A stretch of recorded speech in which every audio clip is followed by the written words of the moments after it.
This movie is undoubtedly one of the most twist-filled, mind-bending films in cinematic history. In its 139-minute runtime, it features over 50 plot twists, and the jaw-dropping final twist will leave you utterly stunned. The protagonist, Akash, is a pianist who pretends to be blind in order to find artistic inspiration. One day, while crossing the street, he is accidentally hit by a girl named Sophie. Sophie apologizes and buys him a coffee. During their conversation, she learns about Akash's profession. Coincidentally, her family's restaurant is looking for a pianist. Sophie offers Akash the job, and with his exceptional playing skills, he quickly attracts more customers to the restaurant. Not only that, but he also wins Sophie's heart. Soon they fall in love, blissfully unaware that a terrifying nightmare is about to unfold. One day a wealthy man approaches Akash, wanting to surprise his wife Simi with a private piano performance for their anniversary. Akash gladly agrees, but when he arrives at their home the next day, it is Simi who answers the door, looking uneasy and hesitant to let him in. Confused, Akash insists, reminding her that her husband invited him. Reluctantly, Simi lets him in, but Akash quickly regrets entering the house. As he plays the piano, he spots the dead body of the wealthy man, realizing why Simi was so reluctant. Despite the terror gripping him, Akash must maintain his blind facade and finish the performance, fearing for his life. Flashbacks reveal that the wealthy man, wanting to surprise his wife, pretended to go out of town for business the night before. When he returned with a gift, he found Simi in bed with another man, a burly guy. The surprise turned into a deadly confrontation, ending with Simi and her lover murdering the wealthy man. Returning to the present, Akash realizes he must continue pretending to be blind. He resumes playing the piano, while Simi and her lover put on a facade, pretending everything is normal while dealing with the corpse. Akash, sitting on pins and needles, tries not to show his fear. Thankfully, once the lover leaves with the body, Simi hurriedly sends Akash away. Leaving the house, Akash contemplates whether to report the murder. His decision is interrupted when a woman selling lottery tickets, named Lisa, noticing the tattoo of the deity Shiva on her hand. Akash takes it as a sign. He immediately asks Lisa to call a cab to the police station. However, upon arriving at the station, just as Akash begins to report a murder, to his shock, the burly man Simi was having an affair with is none other than the local police chief. Terrified, Akash quickly thinks on his feet and pretends that his cat is missing, suspecting that the neighbor's child killed it. The chief, not easily fooled, decides to test whether Akash is truly blind. He forcefully takes Akash back to his home, even throwing a fruit knife at Akash's head. When Akash does not flinch, the chief is temporarily convinced. Satisfied, the chief leaves and Akash finally breathes a sigh of relief. But things do not end there. To be cautious, Simi visits Akash's workplace the next day, subtly inquiring about him through Sophie. After confirming once more that Akash is indeed blind, she and the chief are finally at ease. However, it isn't long before the wealthy man's body is discovered. The last thing the wealthy man did before he was murdered was invite Akash to play the piano at his home. Akash is summoned to the police station once again. Akash suddenly stands up and says, promotion का खून किया body को pack कर दिया bag के अंदर अंगूठी निकली तोड़ दिया टुक करके यार मैं देख सकता हूं देखो मुझे देखती हैं सब कुछ तो गाड़ी का सीन चल रहा है इन दोनों बिल्कुल विश्वास कर रहे हैं और क्या बकवास कर रहा है अपनी बीवी को झूठ बोल दे दो.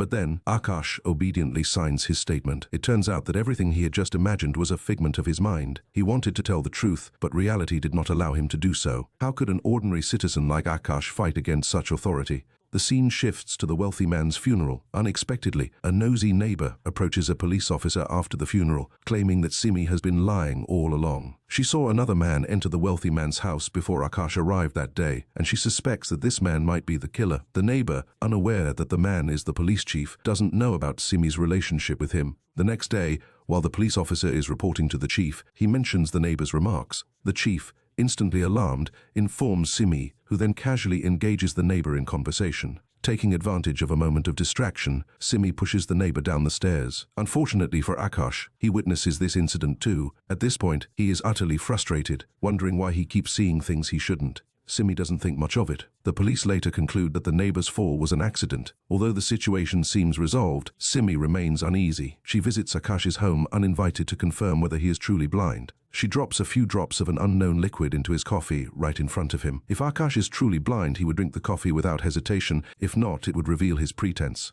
Akash panics and, in a desperate attempt, pretends to knock over the cup, breaking it. This clumsy act fails to fool Simi. Realizing he's been exposed, a terrified Akash explains that he only pretended to be blind to find artistic inspiration and promises not to interfere with Simi and the chief's affairs. He assures her that he will be leaving the country soon. Just as Akash starts to relax, he suddenly feels dizzy and realizes that the cookie Simi gave him before entering the house was drugged.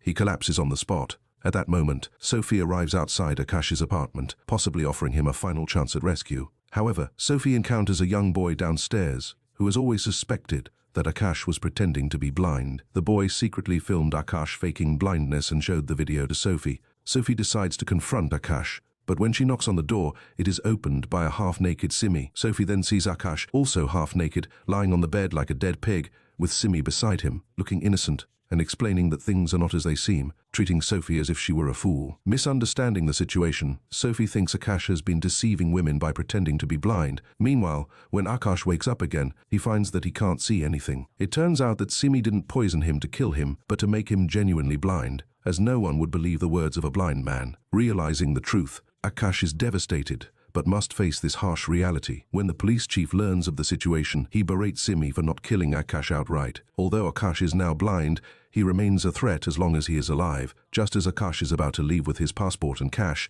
the chief suddenly appears behind him and strangles him, intending to kill him to silence him forever. In a critical moment, Akash grabs an iron and hits the chief on the head, then escapes by jumping out the window, stumbling into the street to call for help. It is late at night, and the streets are deserted. Worse, Akash accidentally hits a pole and is knocked unconscious. When he wakes up again, he finds himself in a hospital. It turns out that Lisa, the lottery ticket seller, and her husband Bob brought Akash to the hospital. Strangely, the doctor draws a vial of his blood and then wheels him into the operating room. When the doctor receives a phone call and inadvertently reveals their true intentions,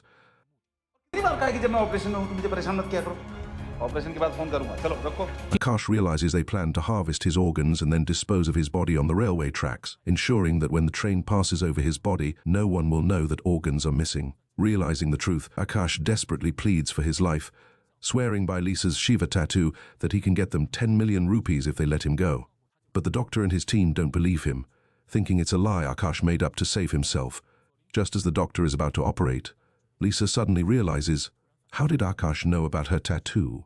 The scene shifts, and when Akash wakes up, he is startled to find himself unharmed. He learns that Lisa believed he had opened his third eye and was a reincarnation of Shiva, so she didn't proceed with the organ harvesting. Akash goes along with it and shares a plan to make 10 million rupees. A perfect revenge plan unfolds. They kidnap Simi, forcing her to confess to the murder she committed with the chief, recording the entire confession. Using this recording, they blackmail the chief for 10 million rupees. The chief agrees. To ensure the plan goes smoothly, Akash devises a plan. On the day of the exchange, Bob will collect the money, Lisa will control the elevator from a control room, and the doctor will guard the hostage. Things take a turn when they betray Akash. From the beginning, they never intended to share the money with him, and they never trusted him. Shockingly, Akash finds himself a hostage alongside Simi. Meanwhile, the chief arrives at the designated location, following Bob's instructions to place the money in the elevator. Bob retrieves the money, but before he can celebrate, the chief appears behind him with a gun. Bob grabs the bag and runs downstairs, with the chief in pursuit, threatening to shoot if he doesn't stop.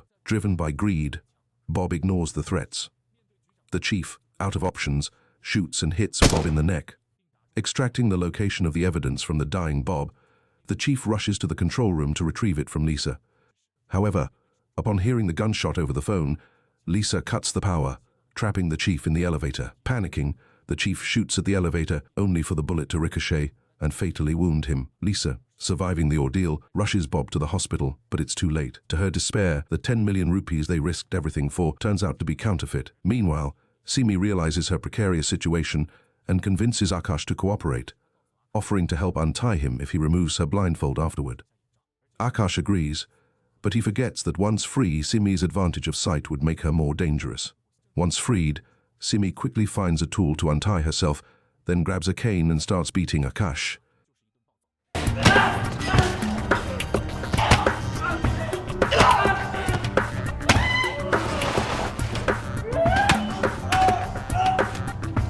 At the crucial moment, the doctor enters the room. Simi strikes him down with the cane. Simi unleashes all her pent-up frustration on the doctor, completely losing her sanity. She grabs the doctor's scalpel from the floor and repeatedly stabs him. As the doctor teeters on the brink of death, Akash suddenly rushes in, grabbing Simi in a bear hug. Together, they manage to subdue her with sedatives. They then put Simi in the trunk of the car. Meanwhile, the doctor receives a call from Lisa explaining the entire situation. The doctor decides to leave town for a few months until things calm down. As he drives on the highway, he suddenly tells Akash that an African chief's daughter needs an organ transplant. Coincidentally, the blood sample he took from Simi matches the daughter's blood type perfectly. They could make 60 million rupees by selling Simi's organs. As a gesture of gratitude for saving him, the doctor offers to share a portion of the money with Akash. The scene shifts to 2 years later.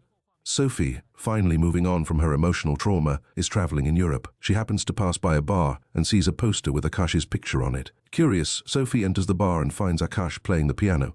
Unaware of the full story, Sophie confronts Akash, accusing him of continuing to deceive people. Akash doesn't explain much but takes her to a cafe, where he finally reveals the truth. According to Akash's recollection, the doctor had suggested taking Simi's corneas to restore Akash's sight. Simi was doomed anyway after her organs were harvested, and she had always intended to kill Akash. But Akash refused, believing that Simi, despite her crimes, should face legal justice. He suggested they take Simi to the police station. However, the temptation of 60 million rupees was too great, and the doctor disagreed. As they argued, they heard noise from the trunk, indicating that Simi had woken up. The doctor, fearing she might escape, got out to sedate her again. The scene then shifts to show Simi having successfully overpowered and killed the doctor. Unaware of this, Akash continued to plead for Simi's life, which might have stirred the last bit of humanity in her. Eventually, she stopped the car and threw Akash out.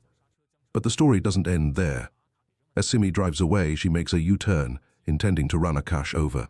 Suddenly, a blind rabbit jumps onto the windshield, causing Simi to swerve and crash the car, resulting in her death.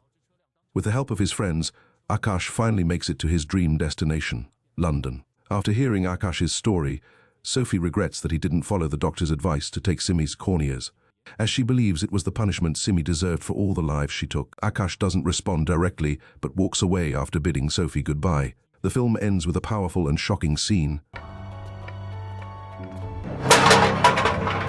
It leaves viewers questioning whether Akash did take Simi's corneas. If Akash were truly blind, how could he so precisely knock away a can? Moreover, how did he know it was a rabbit that caused Simi's crash and that the rabbit was blind? Subscribe to Cinema in 10 for more amazing movies waiting for you to watch.